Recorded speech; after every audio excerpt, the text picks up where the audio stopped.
গ্রাহামের ব্যাপন সূত্রে এখন আমরা একটা বিশেষ অবস্থায় ব্যাপন দেখব, যেখানে দুটো গ্যাসই একই আয়তনে ব্যাপিত হয়। ব্যাপারটা আমরা এখন একটু তোমাকে ভেঙে ভেঙে বোঝানোর চেষ্টা করব। ইতোমধ্যে আমরা গ্রাহামের ব্যাপন সূত্র থেকে এই সম্পর্কগুলো পেয়েছি। আমরা ব্যাপনের হারের সাথে অণুর ঘনত্ব, আণবিক ভর, এই সম্পর্কগুলো আগের ভিডিওগুলোতে বের করে ফেলেছি। এখন আমরা দেখব একই আয়তনে ব্যাপন কীরকম হয়। তুমি একটু চিন্তা করে দেখো, ধরো একটা পাত্র দেওয়া আছে, এই পাত্রের আয়তন হচ্ছে V। এই পাত্রের ভিতরে অক্সিজেন গ্যাস আছে, একটা আননোন গ্যাসও আছে। এখন এই অক্সিজেন এবং আননোন গ্যাসটাকে এখানে একটা ফুটা করে এখান থেকে বের করে দেওয়া হলো। তার মানে এখান থেকে অক্সিজেন গ্যাসও বের হয়ে যাবে, এখান থেকে আননোন গ্যাসও বের হয়ে যাবে। অবশ্যই অক্সিজেন এবং আননোন গ্যাসের বের হতে এখানে ভিন্ন ভিন্ন সময় লাগবে। ধরো অক্সিজেনের সময় লাগলো বের হয়ে যাওয়ার জন্য, অক্সিজেন সময় লাগলো 40 সেকেন্ড, আর আননোন গ্যাসটার সময় লাগলো মাত্র 10 সেকেন্ড।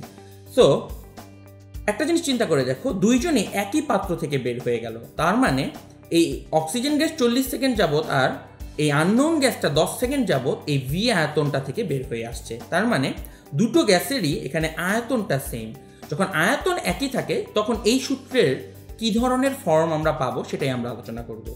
লক্ষ্য করে দেখো, ব্যাপনের হার বা R আমরা জানি, এটা ইকুয়াল টু হয় V/T, আয়তন ডিভাইডেড বাই সময়। এখন লক্ষ্য করে দেখো, আমরা অক্সিজেন এবং এই আননোন গ্যাস বা এইভাবে যদি চিন্তা করি যে প্রথম গ্যাসের জন্য R1 ইকুয়াল টু আসে V1/T1, যেহেতু R2 গ্যাসের জন্য আসবে তাহলে একইভাবে V2/T2। এখন একটু চিন্তা করে দেখো, R1/R2 এটা যদি লেখার চেষ্টা করে আসে V1 divided by T1, V2/T2। চিন্তা করে দেখো, যদি দুটো আয়তন সমান হয় তাহলে V1 ইকুয়াল টু V2 হবে। তাহলে V1 আর V2 কাটাকাটি করে ফেলা যায়, তাহলে আসে R1/R2 ইকুয়াল টু T2/T1। তাহলে গ্রাহামের সূত্রের একটা নতুন ফর্ম চলে আসবে। এখানে আমরা লিখে দিব T2/T1। মনে রাখতে হবে এই সূত্রটা, এই ফর্মটুকু কাজ করবে যদি আয়তন একই হয়।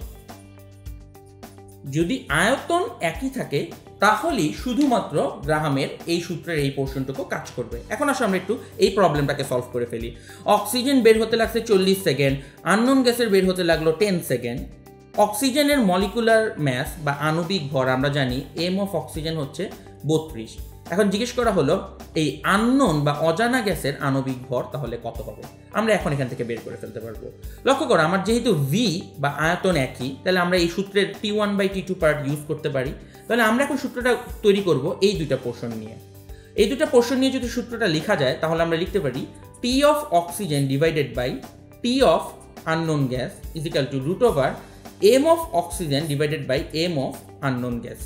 একটা জিনিস মনে রাখবে, এখানে সবাই যেই ভুলটা করে থাকে, এই ক্ষেত্রে R1 উপরে হলে D1 নিচে হয়, কিন্তু আণবিক ভর এবং সময়ের ক্ষেত্রে M2 উপরে হলে T2 উপরে হবে। তো অক্সিজেন উপরে আর সময় লিখলে অক্সিজেনের উপরে আণবিক ভর লিখতে হবে। এখন আমরা এখানে মান বসানো শুরু করি। অক্সিজেনের বের হতে সময় লাগে 40 সেকেন্ড, আননোন গ্যাসের লাগে 10 সেকেন্ড, √M হচ্ছে 32 আর এই mx আমরা বের করতে চাই। তাহলে এখন লক্ষ্য করে এখানে কাটাকাটি করলে থাকে 4, বর্গ করে দিলে এটা আসে 4 square equal to 32 divided by M of x। তাহলে চিন্তা করে দেখো, M অফ x হচ্ছে 32 ডিভাইডেড বাই 16 বা অ্যান্সার আসে 2।